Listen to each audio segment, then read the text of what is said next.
This sitting is resumed. Prior to the suspension for lunch, this Honourable Chamber was debating the Remote Employment Act 2020. To that, we shall revert.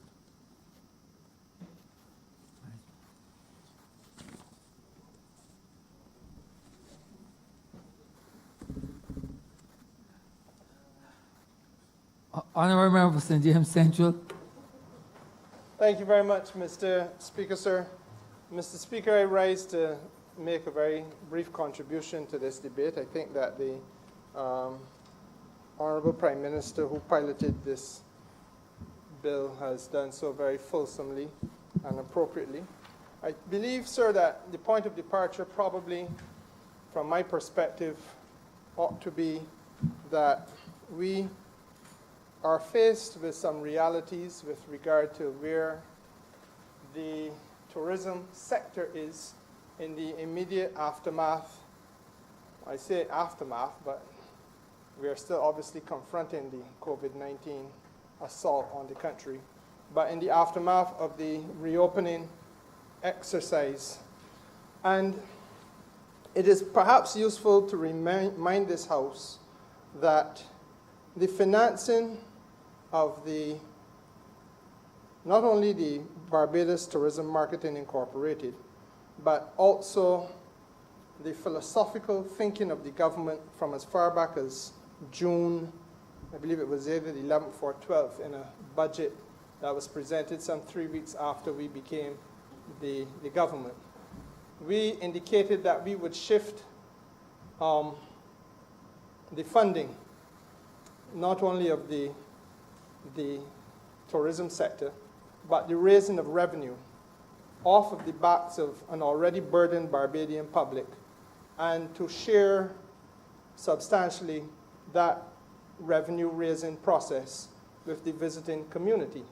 The Prime Minister, in her address, would have made the point that in terms of long-stay visitors, we have a substantial plurality of long-stay visitors in excess of 5 times that which we see here as the population of Barbados in any given year.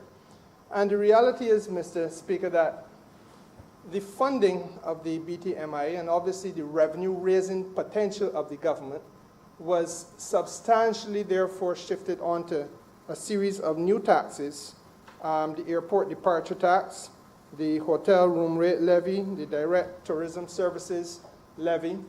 And these mechanisms, sir, were used in order to be able to bring revenue to bear to do a number of fundamental things for the country.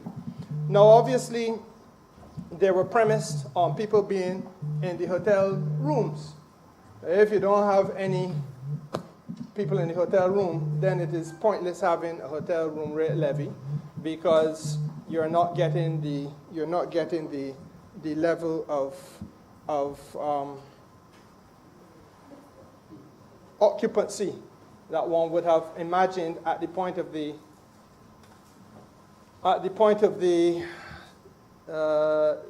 tax being levied.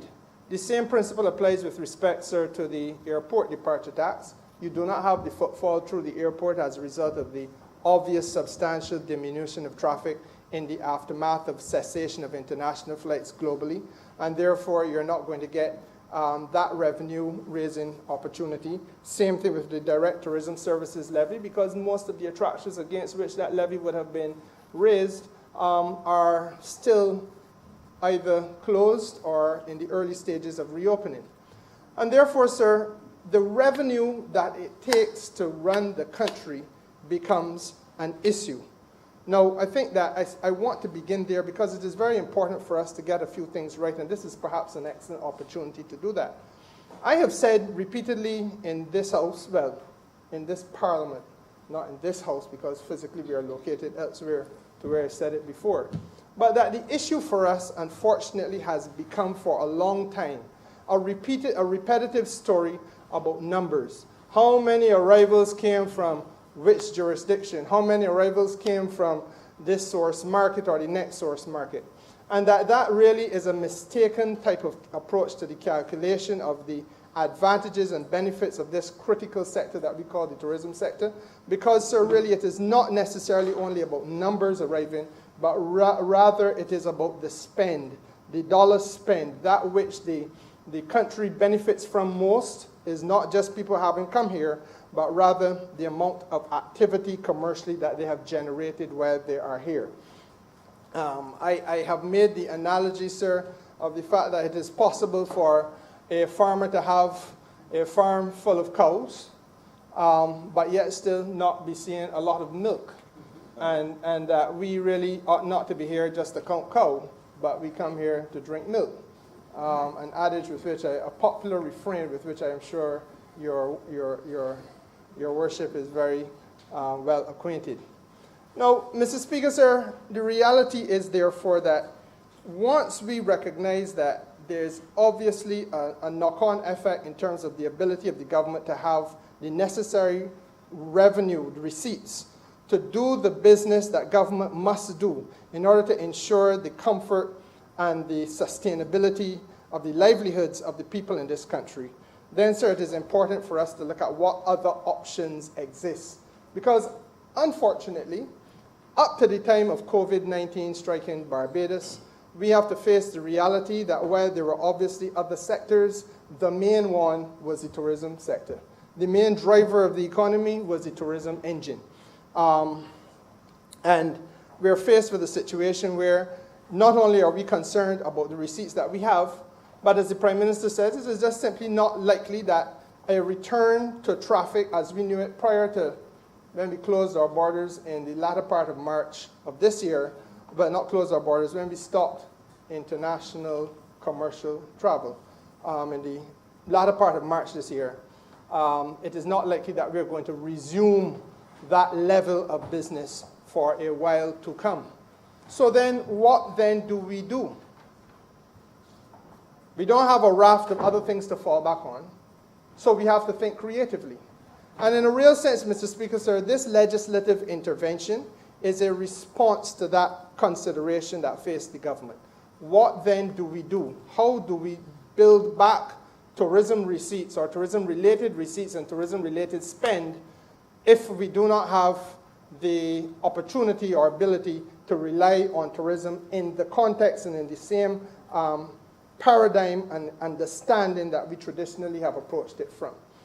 Hence, sir, the concept of a longer stay visitor who would be induced to spend 12 months on the island or part thereof, with an option to renew that 12 months so that even though you may have come here for a year, you are able, in fact, to stay on for another year if that is what you so desire, and that certainly is what we would encourage and hope for. And the reality is, Mr. Speaker, sir, it gives us a long-stay tourist. Now, sir, why does this become important?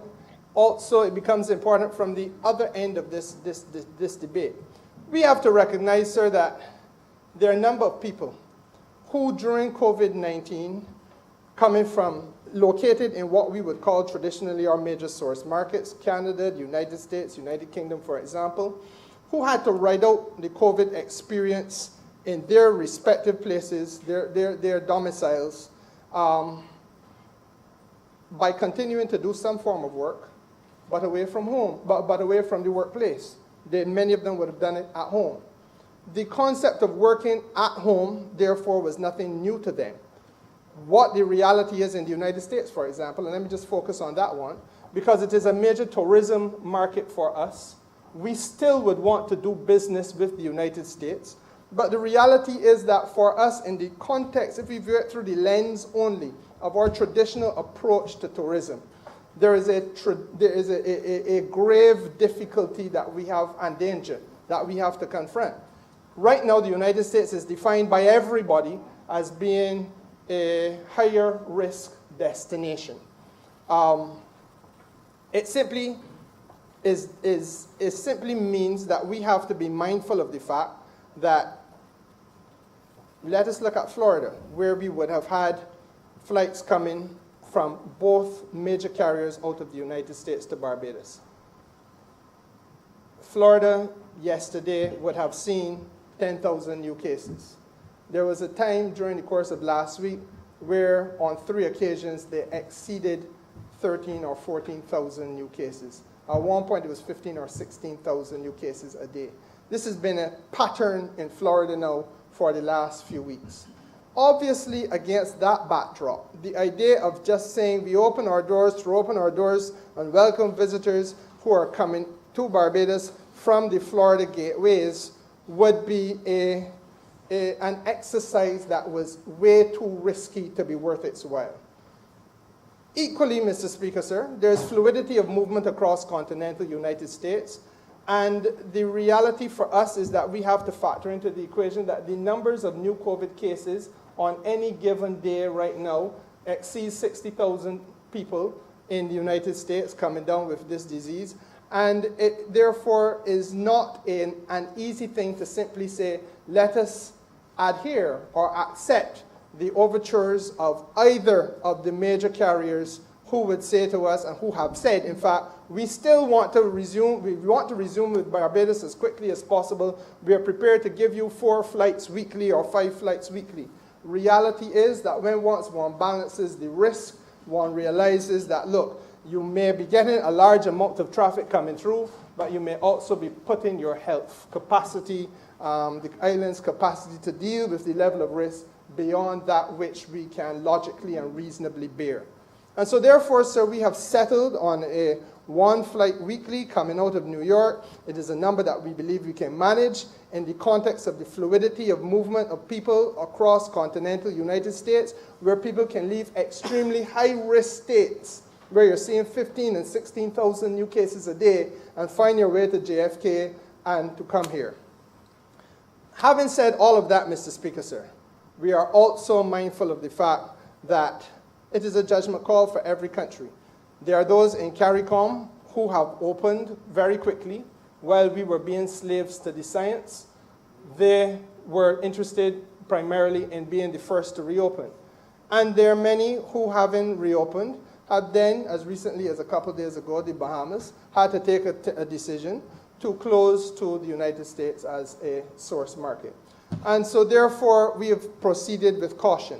But at the same time, we have recognized that it is possible to attract business from that market, which was growing quite considerably. And I want to say this, we have had a long and happy relationship with the United Kingdom, but over the last 2 years in particular, the source market that has grown the fastest has been the United States. And there are a lot of hotels here which have built relationships with the United States of America clientele, and as a source market, obviously, they have been hit hard. How then do we try to reopen to business while bearing in mind the obvious degree of difficulty and, yes, risk, and some would even say danger, while you look at that particular source market? As I say, sir, we have to be slaves to the science. And it would seem entirely logical, therefore, that an approach which says, come to Barbados, enjoy all of the things that we previously marketed Barbados on, all the bases that we've marketed Barbados on, the safety of the country, the friendliness and warmth of the people, the wonderful experiences and attractions that the country has on offer. But above and beyond that, you go a next stage and say, but do so on a long-term basis, where you can continue to work, whether you are at Citibank or Citicorp or whatever institution exists in the United States of America. We say, come here, operate from this remote location, do whatever you have to do, because we have the exceptionally high level of internet connectivity.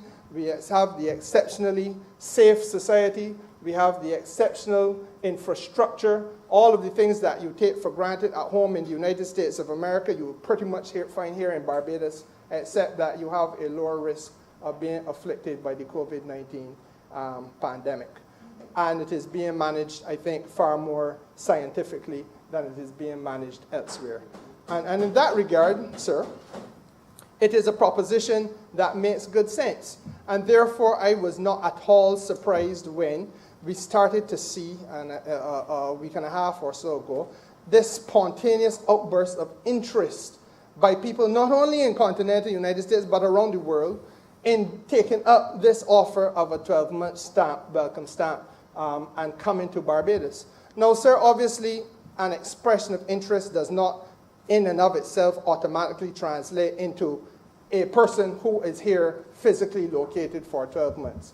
But you got to begin with the expression of interest, because up until this point, the reason why we are here today is to make it possible for people to actually submit formal applications and for our immigration department to approve applications. So we cannot simply say, oh, we have 5,000 people who are on our doorstep.